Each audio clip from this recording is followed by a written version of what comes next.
Tired of screwing up, tired of going down, tired of myself, tired of this town.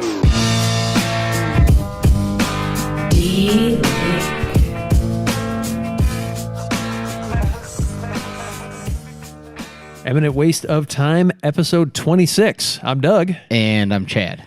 And you may have noticed there's a slight difference in our setup if you're watching this on YouTube. Scenery change. I'm on the right side.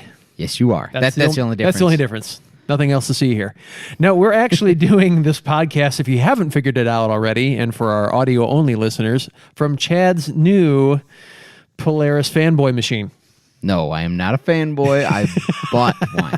That does not make me a fanboy at all. So what are we sitting in here, Chad? 2018 RZR XP Turbo. And how many horsepowers does that have? Advertised as 168, and it feels like it has all of them. So we went down. We're recording this on Wednesday like we normally do. So today is the 20-something-ish, whatever today is. Looks like it's the 28th. So we went down on Monday the 26th and picked this bad boy up. And today's just been a day. And it's been a long week today. We're glad to just be here doing this podcast because on the trip back, I had made the suggestion that we should do the podcast from the new UTV because it's brand new. And honestly, Chad hasn't really left this thing a lot. He's been doing menial tasks like taking out the garbage and sleeping and eating, and I don't know if he showered since he bought it. Yes, I have. Yeah. Okay. So he did get out of it at least for a couple minutes. I had to go to work. I had to almost make him ride in the truck on the way back. He just wanted to sit in it on the trailer and make motor noises. Now, I do want to add, before we get too far down this, that Steve Mueller bet me $10 that we wouldn't do the podcast from the UTV, or he bet that you, Doug, would not do the podcast from the UTV. I didn't bother to tell him that you had made the suggestion. I told him, I'll take that bet. So he owes me $10, but Steve, I'm not going to make you pay it. You know, there's enough other things going on where I'm sure I'll get the money out of you some way. So don't worry about it. Am I really that much no fun on a normal basis? You must think so. I just don't realize it. So, yes, I instantly took that bet when he said, I'll bet you $10 Doug won't do it from the UTV. I'll take that bet. I ain't going to say anything different. I couldn't think of any place else I'd rather do it from, honestly. I mean, yeah. I do really like this machine. So we'll start off by kind of recounting what's happened today so far. Now, normally we start recording this. I usually get here, about 6 o'clock? Yeah, pretty much on the 6, nose. And we start maybe 5 or 10 minutes later because I try to get out of work a few minutes early, get home, and set everything up prior to you getting here. So it's now in the neighborhood of 8:30. That's later. That's later. That's significantly later because, well, going a little further back, we've mentioned a couple times in the show that I was involved in a car accident. It's been 5 weeks ago now. Insurance company finally totaled the car out, and I have some cash, and now I need to buy another vehicle. So I've been looking around at different vehicles, and I went to test drive one tonight. It was ultimately a failure, and I don't want that vehicle. But on the way back, I'm on the farthest point of Indianapolis from where Chad lives. I mean, literally like diagonally opposite from what would be, I guess, the convenient side. Yeah. And the truck I'm driving decides to lose a brake caliper bolt, which then shoves the brake caliper back into the rim and starts machining the inside of the rim. So I got out. There's no way to force it back into place because it's a 2-piston caliper, and one of the pistons has popped out past the brake pad and it's lodged in there. It's not moving. So I call Chad. He grabs my trailer, his truck, comes out to rescue me, and asked me if I can limp off the highway off to the next exit. I'm like, yeah, it's about a half mile up the road. I can just drive on the shoulder real slow and it should be fine. Well, during that little trip, I managed to pick up a piece of metal and flatten one of the rear tires. Doing good so far. So yeah, we're having a great day so far. Chad finally makes it to where I am. We get the thing loaded up on my trailer. And honestly, this is literally all the weight that trailer wants. Oh, yeah. The trailer basically is made up out of a collection of welded angle iron. So it kind of flexes and shimmies, and when you put a 5,000-pound truck on it, it really flexes and shimmies. Now, this is a manufactured trailer. This is not one that I made. This is made by a company. Yes. So I want to clarify that because I generally overbuild things. But a long time ago, too. I want to Yes. say this frame is probably the better part of 35 to 40 years old. But I rescued it. Somebody basically said, if you want it, you can have it. So I took it. It had no decking on it. And, basically wire wheeled it down and painted it and yada, yada, yada. And it's a nice little, I don't know what, 7 foot wide, 16 foot long, basically. It's a decent trailer, but it really is not designed to be a car hauler. But it's what we had because the larger gooseneck was spoken for this evening. And anyways, long story short, we made it back here, but we desperately wanted to get this podcast done. So we are finishing it dedicated tonight. we are to you guys. And your happiness. Well, it's because we get comments like this from Doug Walter. He says, first off, congrats on the new buggy. Thank you, Doug. Second, thanks for putting out entertaining shows. Keep it up. He's easily entertained. That's all I got to say. But Doug, we're really glad you like it. Yeah. Lastly, now that the race season is here, you guys can talk a little more about races, either track descriptions or crazy things you see and do or whatever. I love XC racing. And Doug, honestly, that is part of the plan. That's going to be, I hate to use the word filler, but it's a lot of what we do is just filler, right? Yeah. We put like meaningful things in between our ramblings. That's what we do. But y'all seem to like it, so we're just going to keep doing it. So yeah, Doug, to answer that, we are definitely going to be talking more about racing. There's kind of a long gap between the first Midwest XC race and the next one, which happens on the 14th, and then there's one on the 29th. So coming up pretty quick here, we've got some, back-to-back, but there was a big gap between round 1 and 2, and in round 1, they didn't even run UTVs. So yeah, there's not a whole lot to say on a UTV podcast when no UTVs ran. So yeah, that's that. And we haven't been able to make it out to an IXCR race, and kind of dovetailing in the race that Chad was supposed to go to co-pilot with Steve on the 24th got canceled. Yes, it did. Now we got an absolute blizzard, and we'll get to that. But over there, they just got rain, lots of rain. And from what I'd heard, it was muddy before they got that rain. Yeah. It just kept coming. Yeah, so they canceled the race. That means I didn't get to go. But, I wanted to. Steve offered me the next round, but we will be up in Michigan at the Harrison Power Sports ride. I've knocked my water on the ground. I'll get that when Doug's talking. But we'll be up in Michigan, so I won't be able to go and co-pilot the next one with him. So it is what it is. I'll catch a ride with him at some point in the season. It's just how things go when you're busy all the time. Yeah, no, we're definitely going to make that happen. And actually, we talked a couple episodes ago about another racer we're kind of close to, Mike Plank. And he actually got a hold of me and said that we are more than welcome to ride with him anytime we want to as well. So he was the one that's running that RZR 800. And this year, it's an even meaner machine than he was. He's had some suspension work done. And man, that thing is just really sorted out. And honestly, in the lights, I don't see anybody that's going to touch him. Yeah, I was watching. He did a little local fairground like monster truck thing where they raced UTVs as kind of like a sideshow of it. And man, that thing, when he came off the tabletop jumps and stuff, it just looked like it squatted down and went. It was planted. He got the suspension sorted out.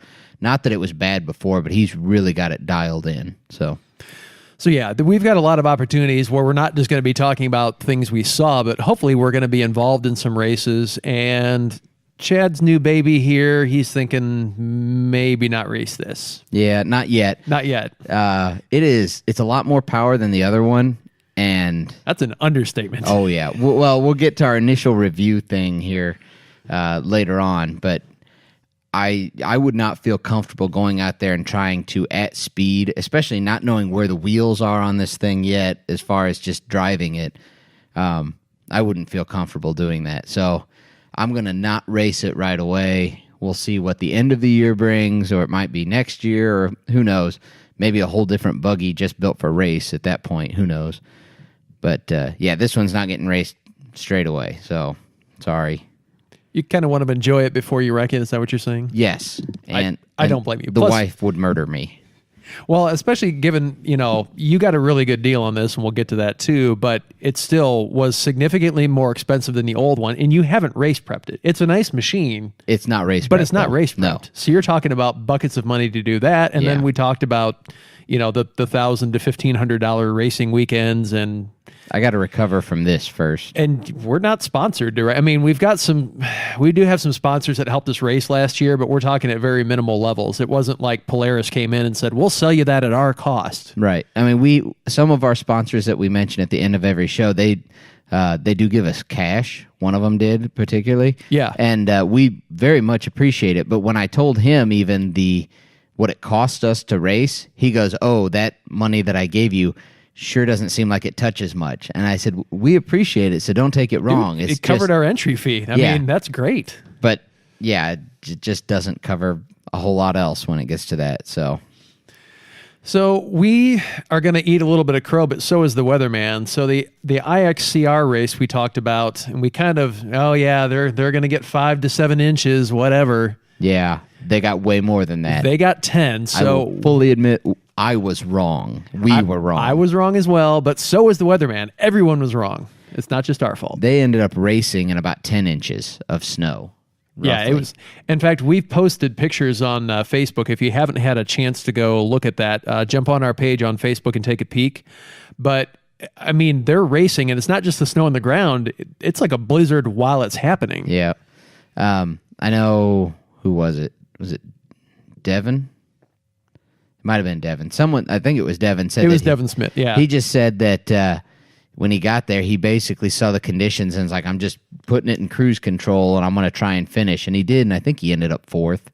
But the weather was bad enough that one of the guys that was coming in from Illinois, he put his truck and trailer in a ditch outside of the place before he could turn in, and he missed the race because of it. Drove all the way from Illinois and missed the race. Oh, but dude, the weather was nasty. I'm sure it was fun to race in, but getting in and out was the problem. So it was legitimately a cross-country weekend. And I think that's one of the things I really like about cross-country racing. It's not like, I don't want to bang on NASCAR, but if there's a storm cloud and 2 drops of rain, they're throwing out the caution flag, and justifiably so. Those cars aren't set up. They don't have any tread. If it's wet, those people are going to hit walls and die. But XC racing is what Mother Nature handles you. You handle what she hands you. There we go. There you go. I like that. So if it's 70 degrees and sunny, you just got a lucky race day and it was really nice. But it could be extremely hot and dusty. It could be extremely cold and wet and muddy. And you race in what you're given. Yeah, for the most part. They do cancel them because, it would just destroy the land. But it takes a lot to get there. It really does. I mean, it's not just like a passing storm.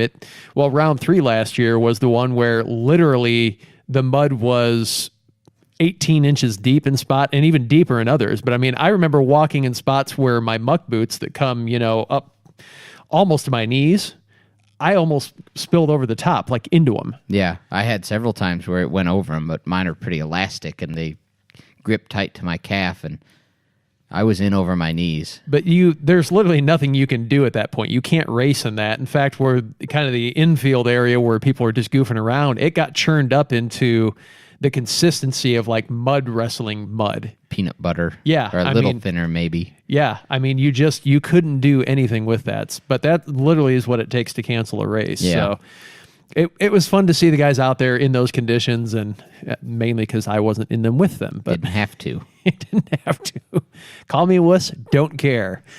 But we're due for something like that in MWXC, and just because it's going to be mid-April doesn't mean we're free from what could be a really interesting weekend. And we had a lot last year. Yeah, there's a lot of ugly races. There are several. Round 2, the first UTV round, it was a mess. It was sloppy, muddy. And then by the time we got to round 5, it was just an absolute dust bowl. Yeah, it was a dust bowl. Well, 2, 3, and 4 were all mud. 5 was dust. It was just... You never know what you're going to get handed, so you got to race in it. And yeah. I enjoy that part of it because everyone's got the same conditions. You know, Yep. you can't blame it on the track. Everyone's doing the same thing. Well, you can if the track's too narrow. The heavies were getting through.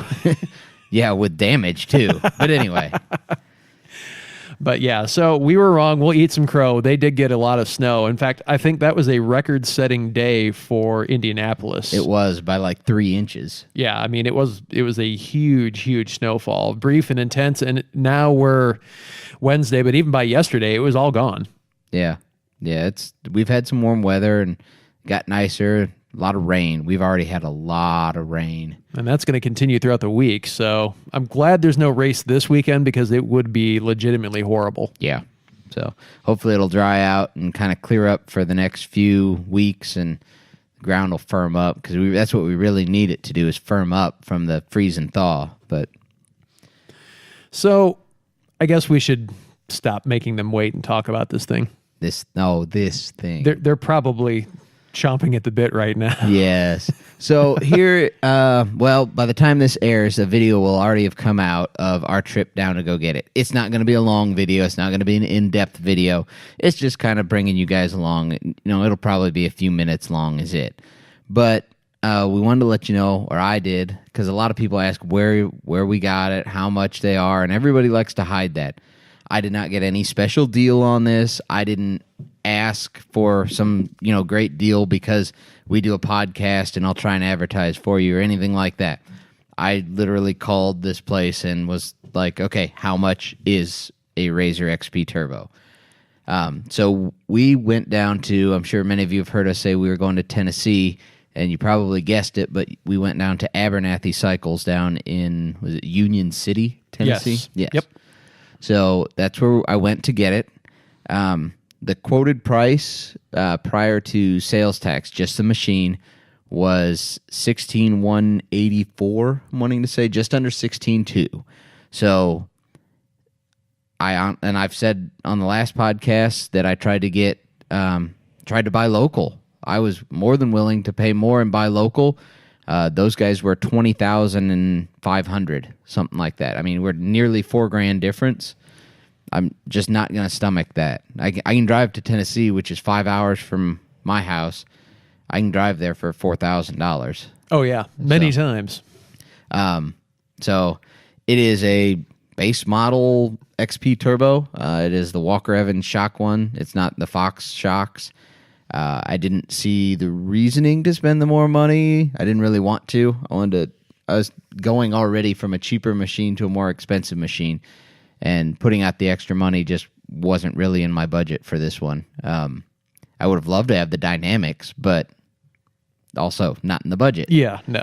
Like I said, it's a basic one, so it doesn't have the ride command system. It is just a digital dash, all that stuff. But now you had thought about ride command. What changed your mind there? Well, you can't get the XP Turbo with ride command without going to one of the higher ends. You can't get the base model and then add ride command to it. Oh, okay. So there's no option for that. No, you have to step up in level. I don't know if the Fox Edition, I'm pretty sure it comes, or you can get it with ride command, and the dynamics, obviously, you can.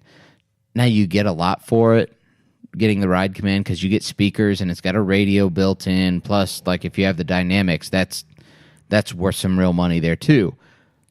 But, like I said, it just wasn't in my budget to do that, so I just went with this. It'll be perfectly fine. I will be adding things.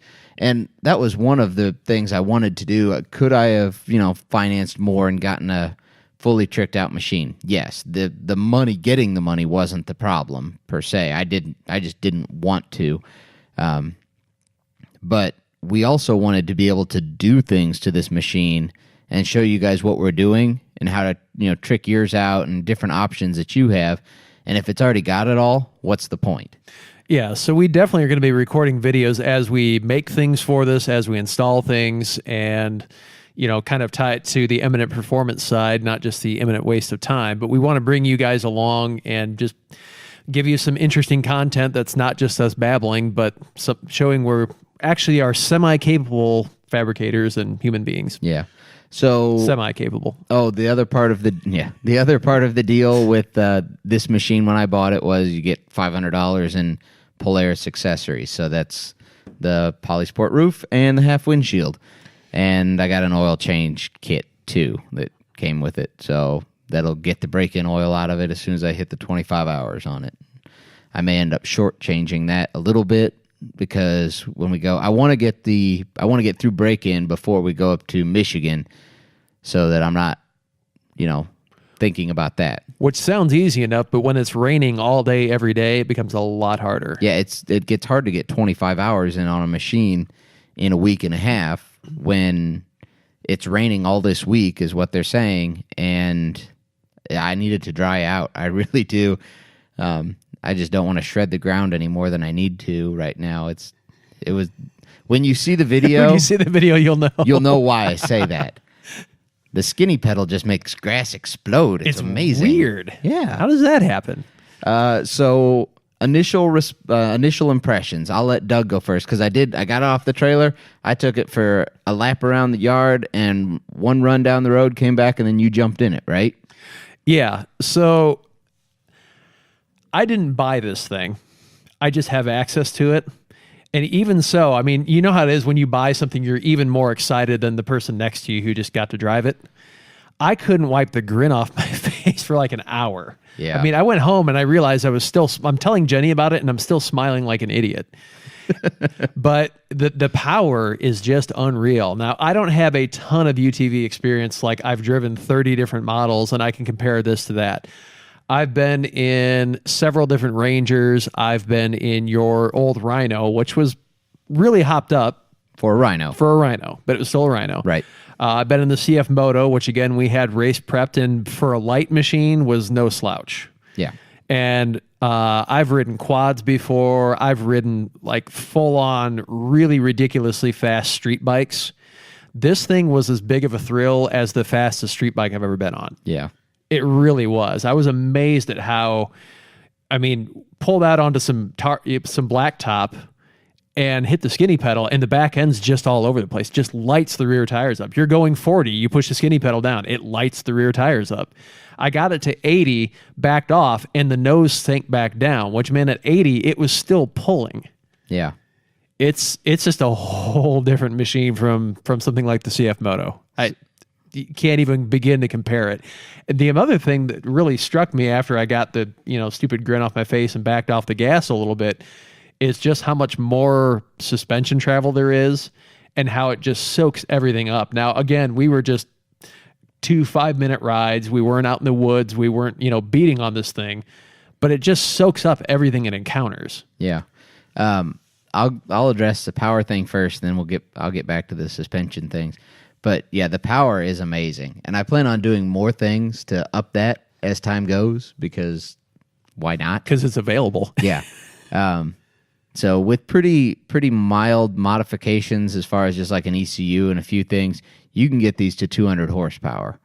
And I think that's where I want to be. There's guys that put them up to 3. For the areas that I have to ride normally, which is my property, 200 is more than enough. The 168 is honestly more than enough, but that's not going to stop me either. Yeah, and it's kind of like we touched on a few shows ago.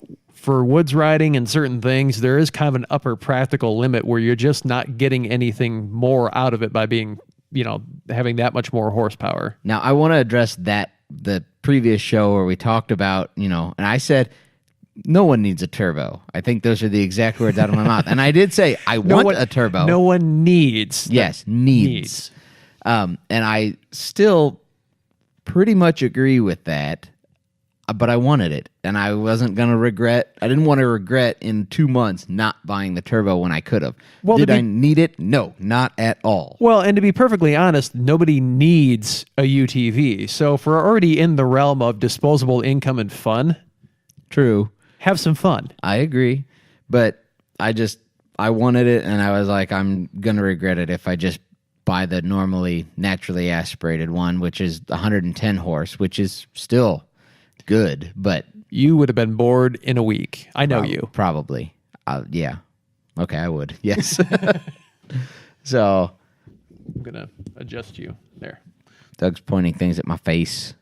So yeah, the power is just amazing. I was talking to Steve about it because he's a Polaris guy, has been for years. So I'm picking his brain because the I'm like, I assume this is normal, but just confirm was kind of some of the things. But I said, the clutch is noisier than I'm used to. And he said, yeah, they just are. It's a different design. And I had heard that. I had seen that on videos. I expected that. That's not an issue for me. It's just okay, that's how it is. The clutching is more abrupt on this than my previous machines. I did notice that when I, got in it and kind of gave it a little gas, and it was just, you're going. Yeah. And part of that may be that it's new and it'll the belt will stretch in a little bit or whatever. Or just maybe how it is. I'm not saying it was a bad thing or it was harsh or anything that was really negative. It was just more abrupt than what I was used to. And I'll probably get used to that and how to work the throttle to make it not feel quite as abrupt. So that's fine. Those were the two things I really noticed on power delivery, we'll say. The suspension is amazing from what I've done so far, and I know there's better out there. I'm not saying this is the best.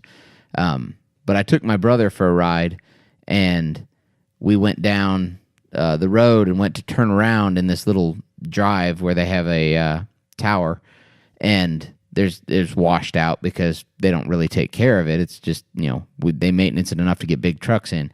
And there was a washout spot that was probably 10 inches across and 8 to 10 inches deep or so. And normally in the CF Moto or other smaller travel machines, you would really feel that bump, especially, and I didn't hit it at a fast speed, maybe 15 mile an hour.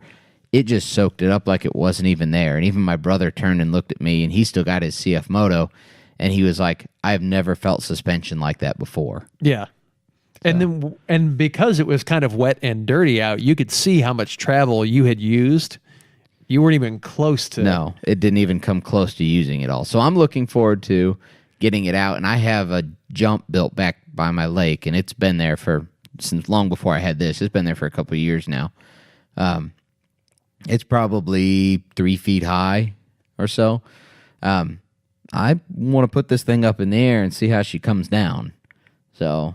Yeah, absolutely. I want to see what the suspension really does when you start pushing it on. Well, we've already been talking about wanting to get this up to the dunes because the previous times we've gone, it's been fun, but the first trip was with your Rhino. Right.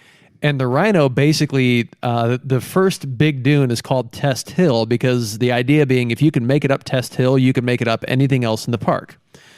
The Rhino did it, but it took several tries to figure out the combination of, do we need to be in 4 high or 4 low, and how hard do we need to hit it? And we had to kind of work that thing to get it to the top. And it would do it with one person. I don't think we got to the top with 2. Yeah. Well, the Rhinos came from the factory with 25 or 26 horse. Right. Now, mine had been bored and stroked, and it was high compression. I was in the neighborhood of 45 horsepower, something like that. So the amount of increase that it had was massive, but it was all that motor really wanted. Yeah. I mean, and getting in the sand, it really was not all that exciting to drive. no, it sucked the power right out of it at that point. So In fact, we had a quad, and it wasn't even like an awesome quad. It was just a Kawasaki 400.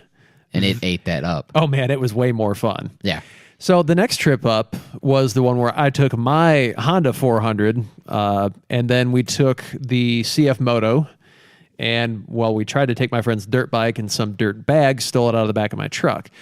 And then the quad blew up a half hour into the trip because the air filter came off. We sucked a bunch of sand, and I dropped a valve. And so really we had the CF Moto, which had, mid to upper 60s horsepower. Yep. So faster, but still, you could get up the Test Hill, no problem, but it was kind of boring the last half of the trip up. You're like, we'll get there. Just hang on, we'll get there. Keep churning. Yeah. Again, not particularly fun. And the other vehicle that ended up making the weekend was my Ram 2500, which that thing's not sprung for sand at all. No, it was not. So that trip it was fun, but again, not particularly so. This is going to be a totally different ballgame. Yeah. And not just because of the power, because it has the suspension to crest a dune, jump it, and land. Yeah. The CF Moto you could kind of get a little air with it in most places, but, it was just kind of like, you're a little bit off the sand. This will launch. So I'm looking forward to getting it up to a place like that for sure. Whether we'll have time to this year is a whole different thing, but we're going to try. If we can make it happen, we will. Yep.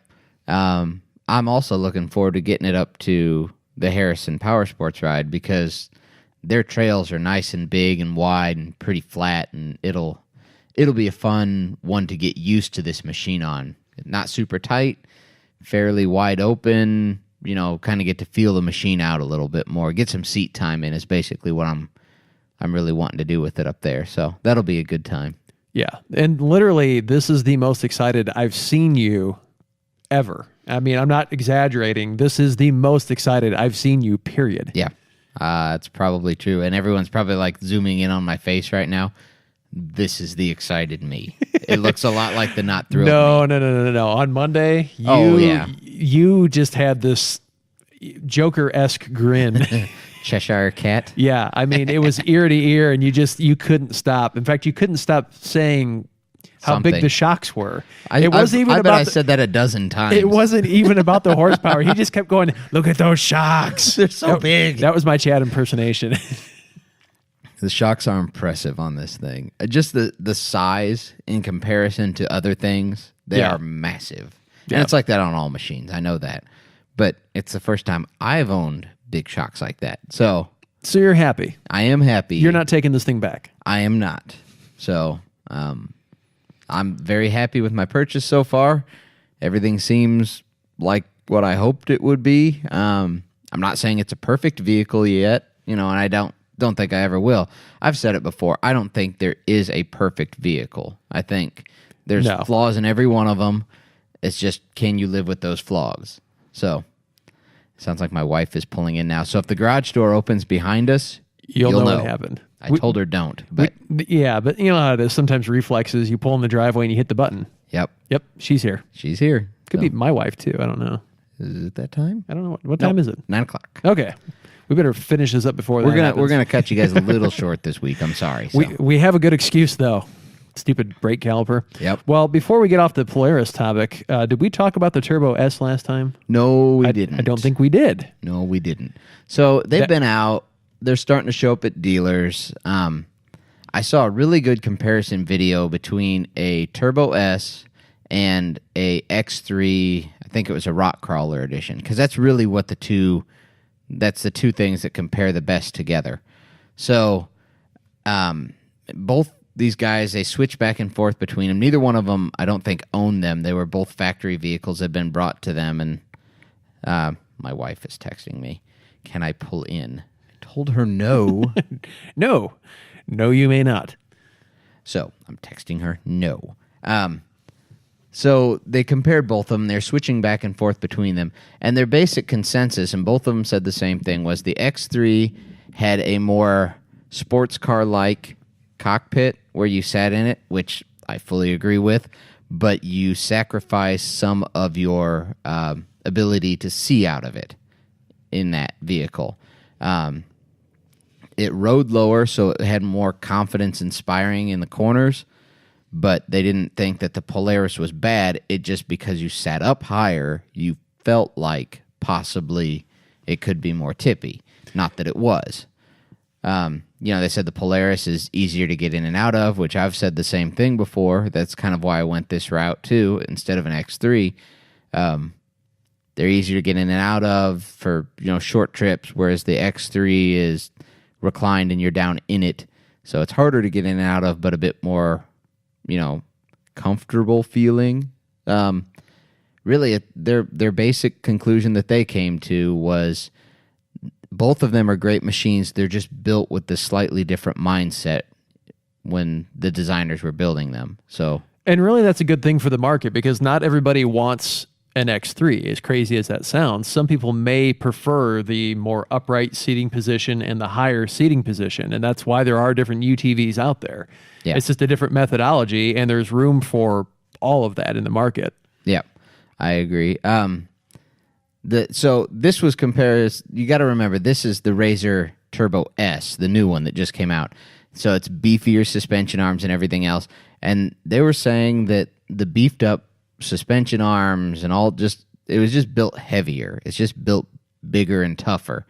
They weren't bashing this like RZR either. They just said they've stepped it up a notch to compete with the X3 was really what they were getting at. And really the double X, which, we've talked about too, and there was even the kind of the graphic evidence of how heavy that thing is built. And so it's maybe not quite to that level, but they needed something that was a little more stout. I agree. And I think that all the manufacturers have kind of started to go that route. They're building them heavier and more stout and sturdy because they need to be. You're getting more horsepower. I mean, the Polaris Turbo S, it doesn't have any more power than this one does. It's the exact same drivetrain underneath. Well, there's slight differences in some things, but the motor, transmission, all that stuff's the same.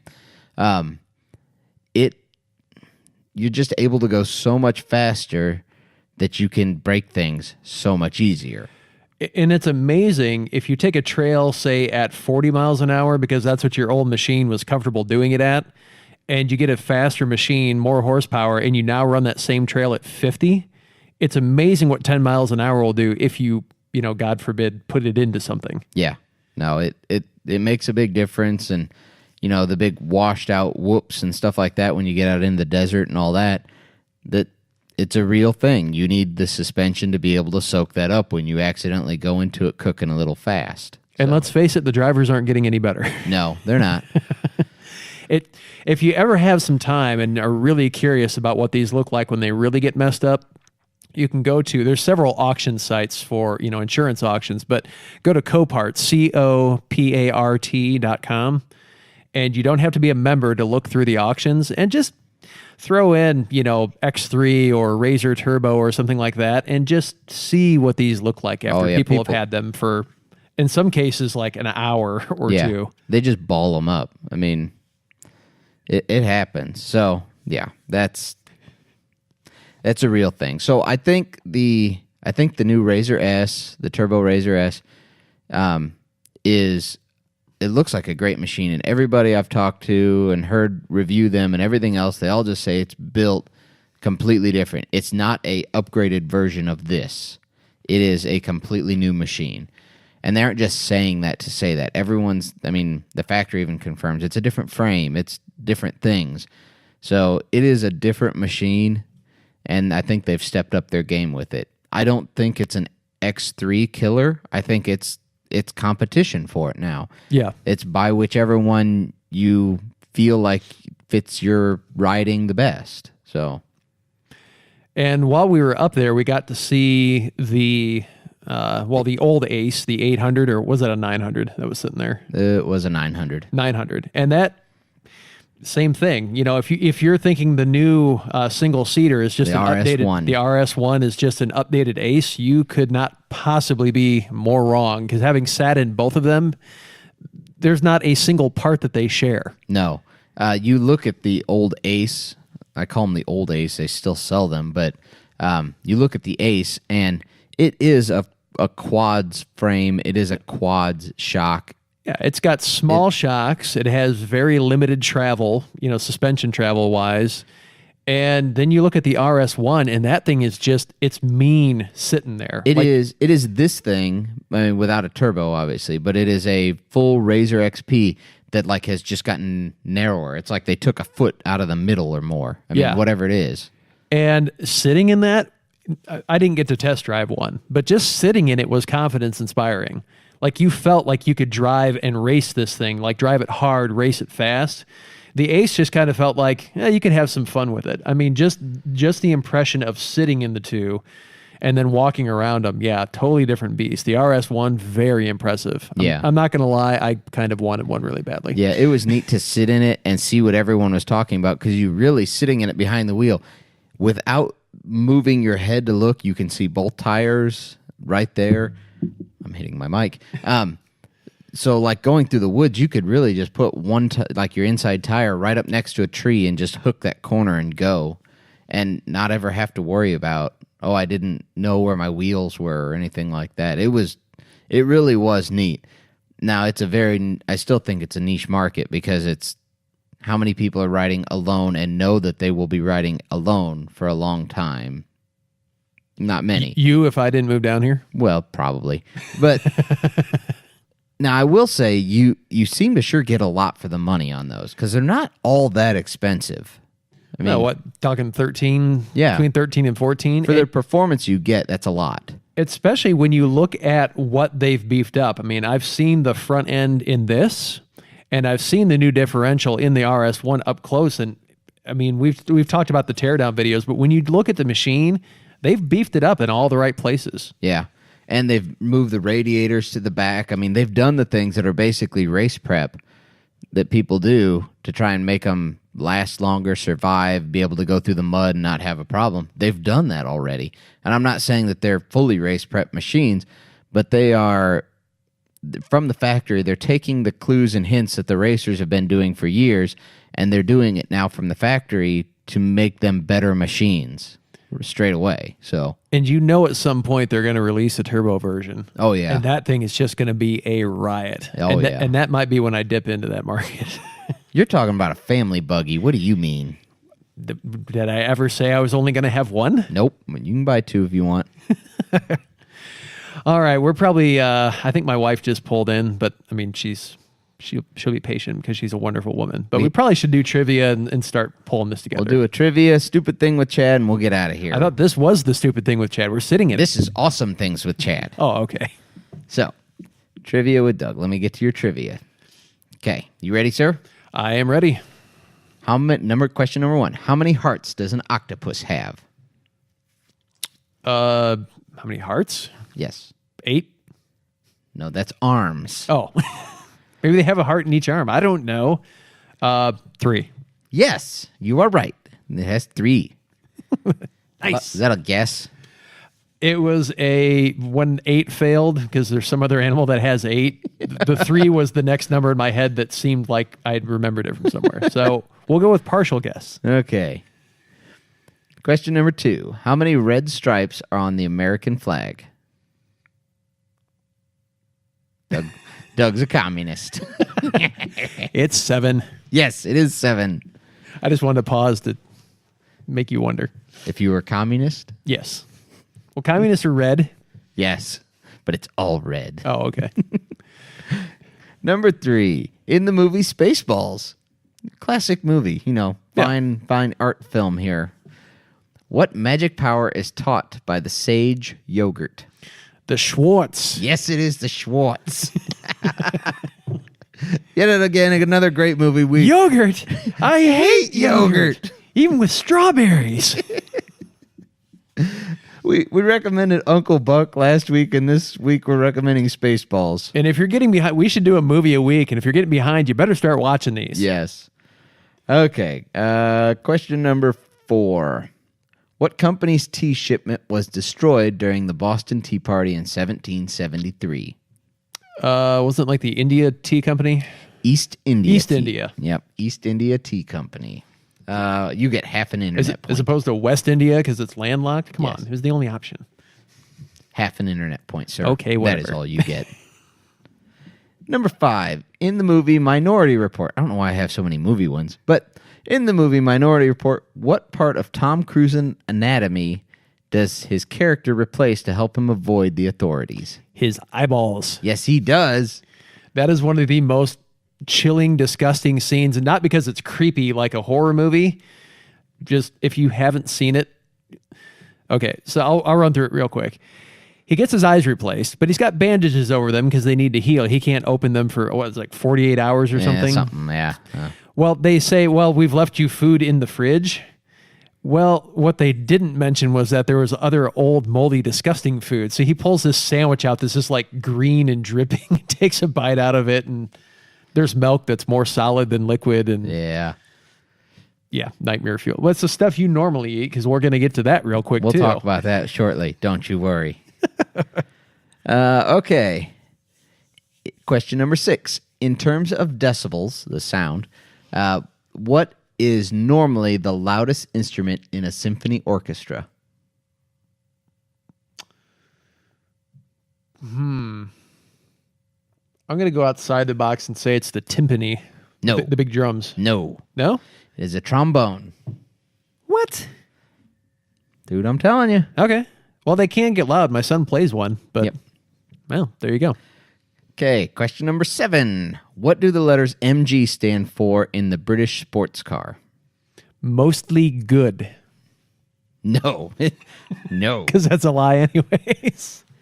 I honestly don't know. Morris Garage. Oh, okay. And now I do know. Okay. Question number 8. And Fuzzy, one of our friends. Crap. He will rail you if you get this wrong. I'm going to get it wrong. Who became the first American in space in 1961? Why am I blanking on this? I don't know, but that's great. I don't know why I delight in your pain and suffering. Okay, just give it to me because I'm going to... Alan Shepard. Yes. Yes, it was. Fuzzy, call him and give him grief. Much, much grief. I hate you so much right now. Question number 9. Where in your body would you find a hippocampus? That's what it says. I don't know if I'm pronouncing it right, but I'm picturing hippopotamuses going to college. It would be in your brain. Yes, it would. Well, maybe not your brain, but most normal brains, yes. So when I was looking for trivia questions, I saw the hippocampus, and all I picture is like hippopotamuses and like college sweaters and stuff. You work in a college. I'm sure there are a few. There are some rotund individuals. Okay, question number 10. Snoopy, from Peanuts? Yeah. Who is As opposed to Snoopy from... somewhere else? Okay. People that are nosy. Okay. Snoopy from the Peanuts. Who is his arch enemy? The Red Baron. Yes, he is. Isn't it him, though? Isn't he the Red Baron? No, you never see the Red Baron. You just see him flying his doghouse and getting shot at and him looking around, but you never actually see the Red Baron. Yeah. I always kind of wonder if Snoopy was his own rival, whatever. I don't know how that works. I don't think the show was that deep that got into psychosemantic issues and things like that. Did for me.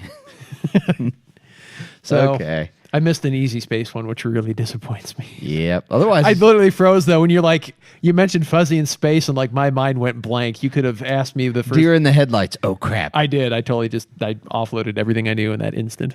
Okay, so the stupid thing with Chad is a very recent one. It was Monday when we got home. It was Monday with this thing. It was very related to Minority Report, except you had eyeballs. I had eyeballs. I did not remove my eyeballs. Everything's still intact for now. Although I do have another stupid thing with Chad that has to do with my eyeballs. So that's another future. We'll never run out of that. We may run out of other things to talk about in this podcast, but never that. No, never. So I get home, get everything unloaded and all that. It always takes time. And I was making myself dinner. And I'll fast forward about 15 minutes then, and I send Doug a message that says, what? Oh, wait, no. Just I'm gonna read the message. I'm going to read the whole thing. Read the conversation. Of course, we talk a lot, so I'm probably going to have to back up quite a bit here. Basically, the gist of it was... It shouldn't be that far back. Oh, here we go. We're in the ballpark here. And also the salsa didn't kill me. Okay, so we're getting close. Okay, there we go. Question of the night. Can fermented salsa hurt you? This is my question. I answer back, I'm going to go with yes. Yes, it can. Okay, next question. How much does it take to hurt you? I just laugh and say, and then you immediately reply, I only ate half of what I was going to. It has a real twang to it. So that I think once you cross the threshold, your stomach will let you know. And your next comment was, my salsa smells like whiskey. It did. It tasted like whiskey, too. I didn't know salsa could ferment. I mean, I suppose any plant matter can ferment, but I've never heard of that. So I made myself some frozen enchiladas or something, whatever was in there, because I was like, I'm hungry and whatever's fast. I don't care. And my wife buys the bulk of everything, but we rarely eat at home is the problem. So I'm like, salsa in the giant thing. There's, that much left in the bottom of a giant tub like that. Dump some on there, and I eat the first enchilada, and it was 2 enchiladas, so I cut them in half. So I eat the first half of the enchilada. I'm like, that salsa tastes funny. Man, I'll go on. It's fine.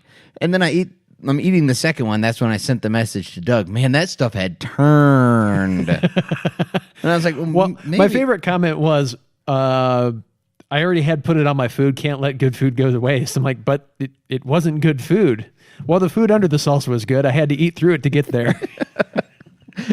I did eat the salsa, but I threw the rest away because I don't think humans should consume that anymore.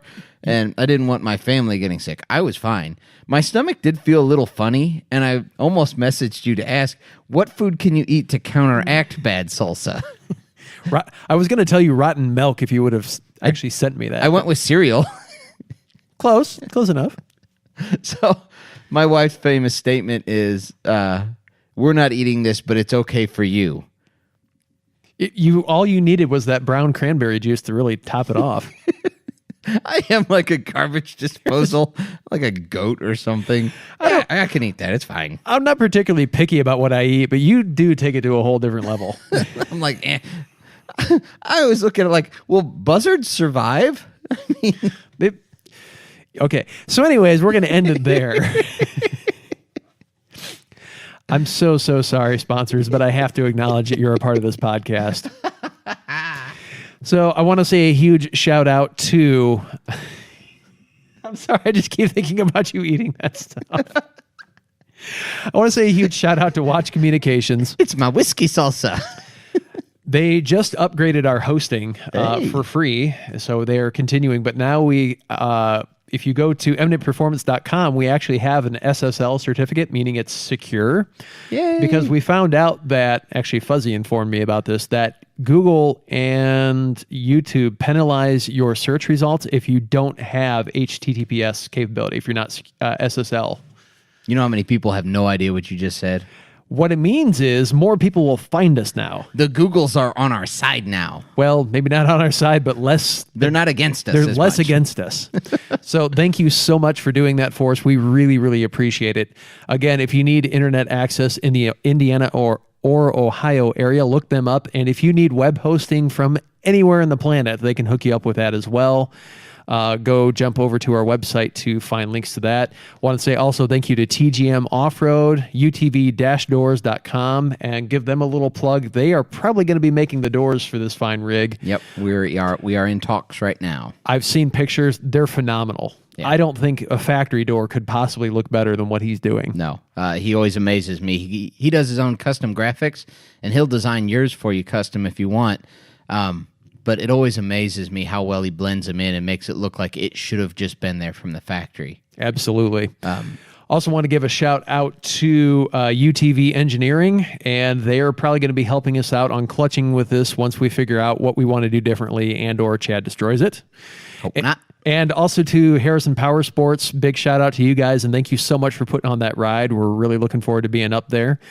And that kills it for the sponsors. You can find us at eminentperformance.com. You can find us on Facebook /Eminent Racing, on Instagram at Eminent Racing. And you can find the podcast on YouTube, iTunes, Google Play, Stitcher, and iHeartRadio. Yep.